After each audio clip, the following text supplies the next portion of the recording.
I'm Thomas Anderson. I wish I wasn't afraid all the time, but I am.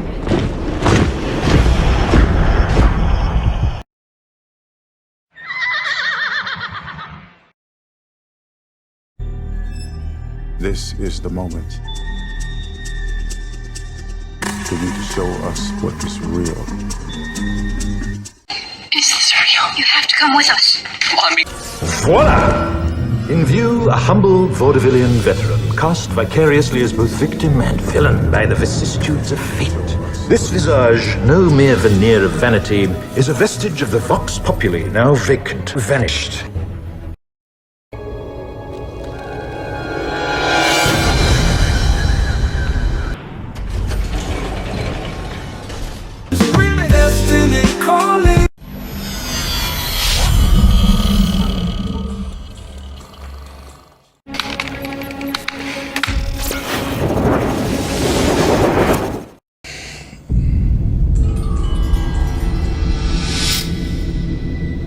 What if I told you that the most famous sci-fi action movie of 1999 wasn't actually a movie at all? Like, what if it was a perfectly accurate map of the exact reality you are living in right now? I mean, it sounds totally absurd when you first hear it. It really does. But welcome to the deep dive. Today, we're jumping into this totally fascinating stack of sources you sent over to us. We're focusing heavily on this incredibly dense, just mind-bending speech titled "The Mirror That Became a Map." Yeah, delivered by someone going by the name Thomas Anderson, which is just, well, it's a great touch. Right. And our mission today is to completely reevaluate a piece of pop culture history that you almost certainly think you know inside and out.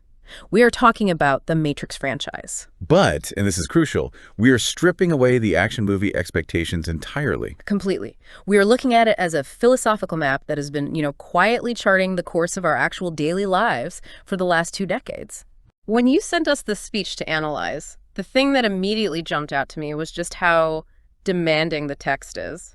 I mean, it requires you to completely discard your assumptions about what this franchise even is. Yeah, it really doesn't hold your hand. No, not at all. The speaker essentially argues that viewing it as mere entertainment is, it's willfully blinding yourself to its actual function in our culture. Okay, let's unpack this, because if you were sitting there thinking, you know what The Matrix is about, dodging bullets, leather trench coats, taking the red pill, the author of this speech argues that you are probably only looking at 1/3 of the picture. Exactly 1/3. Because the foundation of this entire text, the very first thing the speaker establishes is this massive paradigm shift. He argues that to understand this franchise, you must first accept a core premise. And it's a big one. Right. The premise is that there isn't just one Matrix, there are 3. 3 of them. Yeah, and if you confuse them, the entire analysis simply collapses. It just falls apart. Which honestly blew my mind right out of the gate. So let's map this territory out clearly before we start, navigating it. Right. What is the first Matrix? I'm assuming that's the one we're all familiar with, right? Yeah, the first Matrix is the simulation. It is the literal virtual prison where the character Neo lives inside the narrative of the story. Okay, the digital world pulled over their eyes by sentient machines? Right, it's the fictional setting of the plot. Nothing more, nothing less. Got it. The fictional world inside the movie. So if the first layer is the simulation, I'm trying to deduce what the second one is. Is it like the real world where the humans live in their underground ships? That is a super common assumption, but no. The second Matrix breaks the fourth wall entirely. Okay. The second Matrix is the artifact. It encompasses the physical and cultural manifestation of the entire mythology, spanning all 5 works over 22 years. Wait, 5 works? Yeah, so that's the Animatrix, the Matrix, Reloaded, Revolutions, and Resurrections. Oh, wow. So the second Matrix isn't a digital prison at all. It's the physical media. Yep. The DVDs on our shelves, the scripts, the theatrical releases, the marketing, like the cultural object that was manufactured and released into our reality. It is the story itself as an artifact. And the speaker lays down a very strict, non-negotiable rule for his analysis here. Right, I noticed that. When discussing this artifact, you must use the actual names of the films. You can never casually say, the second movie or the third movie. You must say Reloaded or Revolutions. Why so strict about the naming? That feels intensely specific for just a speech. It is, but it's because language dictates thought. If you say, the Matrix is broken, what do you mean? Are you talking about the virtual prison inside the narrative experiencing a glitch? Right, like a literal glitch in the Matrix. Or are you talking about the 1999 DVD you are trying to play in your living room being scratched? Wow, yeah. By forcing yourself to use the specific titles of the artifacts, you prevent your brain from confusing the physical object in our world with the fictional simulation in theirs. That makes total sense. It forces precision. I mean, if we don't separate the story from the disc it's printed on, Right. we're already lost. Exactly. Okay, so we have the first Matrix, the simulation, we have the second Matrix, the artifact. Where does that leave the third Matrix? Because it has to be something outside of the artifact entirely. You're standing right in it. Us. The third Matrix is our world. It's reality. It is the actual historical world standing in front of the artifact, where human history continues to unfold day by day. I love this framing so much. It's like Russian nesting dolls of reality. That's a great way to put it. Right, because the innermost doll is the fictional simulation where Neo lives. The middle doll is the physical artifact in our hands, the manufactured story. And the outermost, biggest doll is us, the society holding the artifact, looking at it. That analogy perfectly illustrates the structure. And everything we discuss from here on out depends on keeping those three nesting dolls distinct. The simulation, the artifact, reality, three worlds. One mirror. Let's talk about that mirror concept, because that's the core of the author's title. Now that we've established that we are in the third Matrix, our actual reality, the text argues that the second Matrix, the films themselves, act as a mirror reflecting our world, specifically in the year 1999. A symbolic mirror, importantly, not a literal one. Right. The text argues that the original film captured the absolute totality of humanity at the end of the 20th century. It just absorbed everything. Like a sponge. Yeah. Our religious beliefs, our philosophical debates, our psychological struggles, our technological ambitions, and of course, our political anxieties. Every single thread of the late 90s human condition went into the film. But it didn't go in literally, right? It went in disguised. That disguise is the genius of the second Matrix. The speaker notes that nothing entered the film explicitly as itself. Everything entered symbolically. Okay, give me an example of that. Well, religion didn't just disappear from the story, right? It was translated into computer programs. Ancient empires didn't vanish. They became sentient machines. Right, the text mentions that prophets became hackers, and the concept of a messiah transformed into a computer programmer. But why make that specific translation? Why did a 1999 audience need their prophets to be hackers instead of, say, like actual monks or priests? The text suggests it's because humanity's faith was shifting. In 1999, we were moving from an era where ultimate truth was dictated by religious institutions to an era where truth was mediated by technology. Oh, that is fascinating. The people who understood the divine text of this new era weren't theologians anymore. They were coders. They were the ones who could actually bend the rules of the new digital reality. Yeah. So if you want to write a mythological hero for the brink of the 21st century... He has to be a software engineer. Exactly. And the ultimate apocalypse wasn't a flood or a fire from the heavens. It became artificial intelligence. Yep. The underlying architecture of our oldest human myths remained identical, but the vocabulary was updated for a digital age. And because it was a mirror constructed of these really broad symbols, it possessed this incredible subjectivity. The speech points out that when the film came out in 1999, everyone bought a ticket to the exact same movie. But everyone left the theater with a completely different matrix in their head. Exactly. The text provides for this is wild. It says, some people walked out and say, oh, that was just a modern retelling of Plato's allegory of the cave. Others said, no, it's obviously a Christian allegory. Tech people saw cyberpunk. Right. Academics saw the postmodern philosophy of Jean Baudrillard. Some audiences saw Buddhist enlightenment. And the author asks why that happened and provides a brilliant answer. Mirrors don't tell you who they are. They tell you who you are. Oh, that's good. The film reflected the viewer's own worldview back at them. It encoded the varied, fragmented state of civilization itself at that exact moment in time. What's fascinating here is that we all vividly remember that iconic image of the green code raining down the screen, right? Like the ultimate visual signature of the franchise. Yeah, everybody knows the green code. But the text argues that those glowing green characters were never the code that actually mattered. Right, they were just visuals. The real source code was the narrative itself. The story was quietly encoding concepts of identity, power, freedom, choice, and economics. That narrative structure was the true source code of the artifact. The green rain was just aesthetic window dressing for the actual philosophical programming happening underneath. But, here's where I found myself pushing back on the author's premise a bit while reading the sources you provided. Okay, let's hear it. If this film was purely a reflection of humanity in 1999, if it's just this perfect, subjective, symbolic time capsule of late 90s anxieties, why does the text argue that it's becoming more relevant every single year? I mean, shouldn't a mirror of 1999 feel incredibly outdated and quaint to us today? That is the pivotal question, and it actually transitions us perfectly into the central thesis of the speech.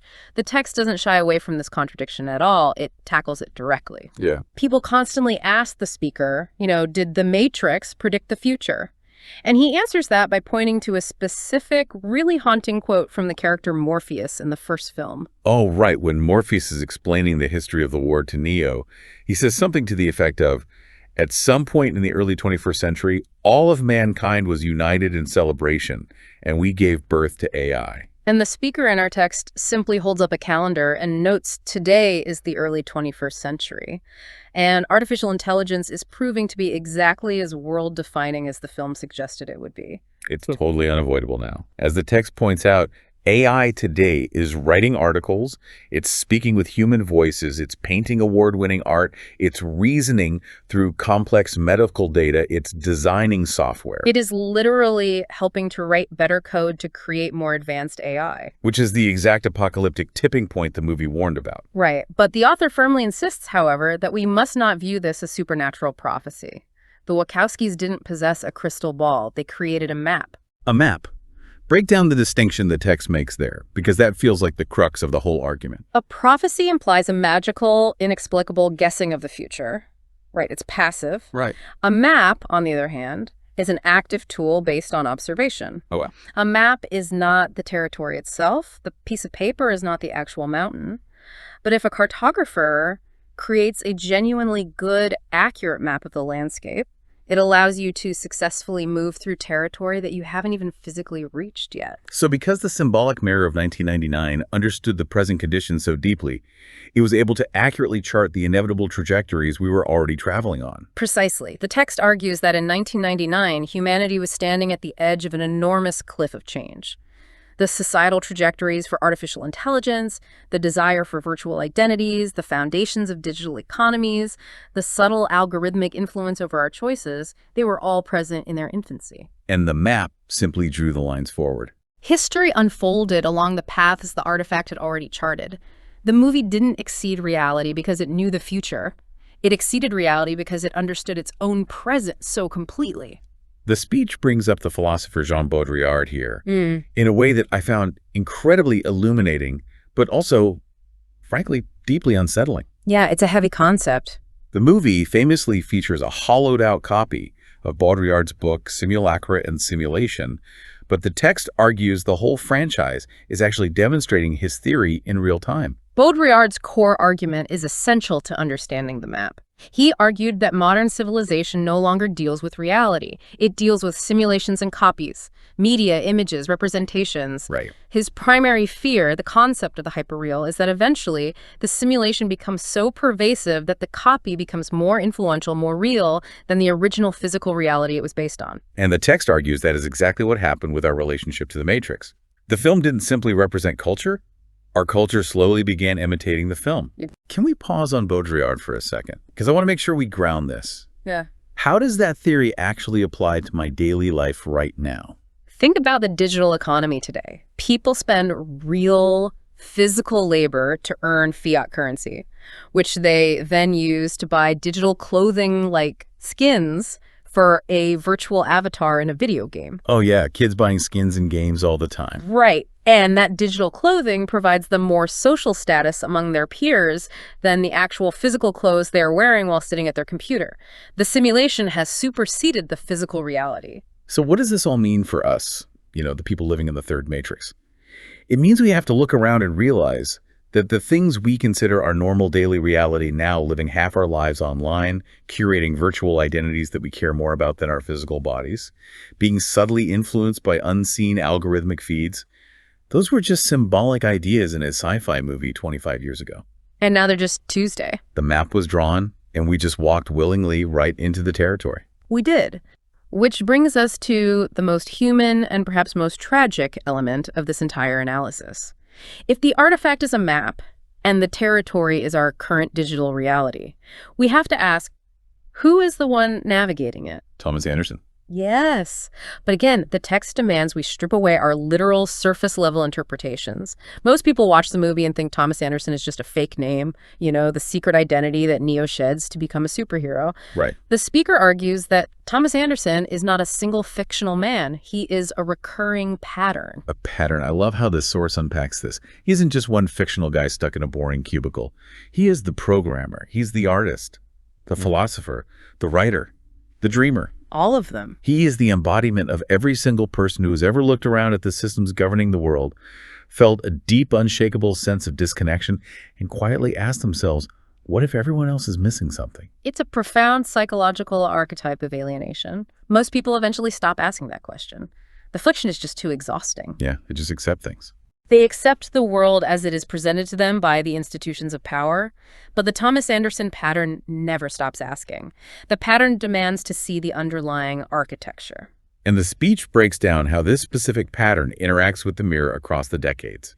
It frames the first three movies not as a plot progression, but as a series of escalating questions being asked about this mirror. Right, think about it. The first film, The Matrix, asks, what is this? What is the system holding us? Reloaded asks, how does it work? What are the mechanical rules of control? And Revolutions asks, how do you change it? How do you break a cycle of control? But then we get to the fourth film, Resurrections, released over 2 decades later in 2021. And the text points out that Resurrections does something entirely different, something almost actively hostile to the franchise's own legacy. Oh, absolutely. It stops asking questions about the grand systemic machine, and it starts asking intensely intimate questions about the man who built it. This part of the text really twisted my brain, honestly, because I struggled with Resurrections when it came out. But this analysis frames it as staging the logic of our world, the third Matrix, inside the second Matrix. If we connect this to the bigger picture, it is a staggering piece of meta-commentary about the nature of art and capitalism. Right.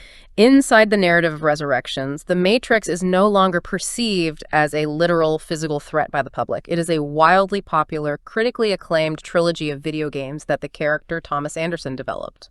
Yeah, and the horrifying twist is that he built these games from his own repressed memories. Memories of his actual trauma and rebellion in the first 3 films that his mind no longer consciously owns. It's so dark. Right. And his own parent company, the corporate machine, is aggressively demanding he make a 4th installment, whether he wants to or not. The text poses this chilling question. If your own lived trauma, your own genuine rebellion, became a memory that was packaged, commodified, and sold back to you as fictional entertainment, could you still find your way inside it? Could you still recognize the truth of your own life? It's a brilliant, agonizing question, mainly because it reflects exactly what happened to the artifact in our real world. Us. Yeah. The audience in the third Matrix, us, took this deeply philosophical map of systemic control and turned it into a meme, a Halloween costume, a flexible, hollowed-out metaphor used for literally any political or social grievance anyone had. Wow. And in Resurrections, Thomas Anderson has to sit in a corporate boardroom and watch his own studio executives become that exact same consumer audience. They totally miss the philosophical point of his life's work, reducing it to focus group buzzwords like bullet time. It's honestly like when a genuine grassroots punk rock movement happens, born out of real societal anger, and then 6 months later, a massive multinational clothing corporation starts selling mass-produced, pre-distressed T-shirts with that movement's logo on them for $80 a pop. Yep. The system absorbed the rebellion and turned it into a product. That is the exact mechanism at play. The system didn't destroy Thomas Anderson. It monetized his rebellion. And through all that deafening corporate noise, he still has to somehow remember who he actually is and what was real. The text makes this incredible distinction at the end to tie this all together. It says Neo changes the first Matrix, the fictional simulation, but Thomas Anderson changes the second Matrix, the artifact itself from within the third Matrix, our reality. That is the ultimate resolution of the pattern. He studies his own creation. He decodes the religious architecture and the cultural symbolism that the corporation tried to obscure. He reconstructs the meaning of the map for us, not because the original 1999 film was wrong, but because history has relentlessly moved forward and made entirely new readings of the text necessary and possible. So they aren't three different men. It's one story told three times. In the first layer, he actively lives the story. In the second layer, the story is packaged and told as an artifact. And in the third layer, someone, maybe the author of this speech, maybe us, reads the story and recognizes themselves in it. One pattern. One pattern, appearing at three different depths of the exact same mirror. And this finally addresses your earlier pushback perfectly. You asked how a mirror of 1999 could somehow be more relevant today. The speaker gives the definitive answer. The film never changed. The mirror is fixed in time, locked on a DVD. We are the ones who are moving. History walks forward 20 years, then turns around, looks back into the mirror of 1999, and suddenly we notice all these terrifyingly accurate details that we couldn't possibly understand back then. Because we hadn't lived it yet. Exactly. Because we hadn't lived the reality of those symbols yet. We hadn't experienced living under algorithmic feeds or trading in digital currencies. The movie didn't magically get smarter over 25 years. We finally became capable of reading the map it drew. Which leads to the text's ultimate conclusion, offering a really profound redefinition of what art actually is. The speaker suggests that genuinely great works of art are not just passing entertainment. They aren't just academic philosophy or lucky guesses about the future. They are, quote, compressed symbolic archives. Compressed symbolic archives. That is such a powerful phrase. It implies that entire civilizations, all our unspoken hopes and our deepest terrors, are stored inside these stories like zipped files on a hard drive, just waiting for history to mature enough to unlock them. So when people casually ask, what is the Matrix, they are asking far too small of a question. The text argues the much better, more vital question is, what happens when a symbolic mirror is so brutally accurate, so deep in its understanding of its own present moment, that decades later, our actual history begins to resemble its symbols? It didn't cause our tech-obsessed future. It just understood human nature in 1999 so well that it knew exactly where humanity was going to drive itself. And the greatest power you can have isn't flying or dodging bullets. It's standing on this side of the mirror, in the third matrix, helping everyone else learn how to read the map so they don't get lost in the territory. It certainly changes how you will look at every piece of media you consume from now on. You stop looking for entertainment and start looking for the architecture. It really does. Which brings us to the end of our journey today, but hopefully this is just the beginning of yours. We've pulled apart the nesting dolls, we've looked deeply into the subjective mirror, and we've seen how a blockbuster action movie became a literal map of our current reality. It's a lot to process. Here's where it gets really interesting. I want to leave you with a thought to mull over as you go about your day, building on what you brought to us.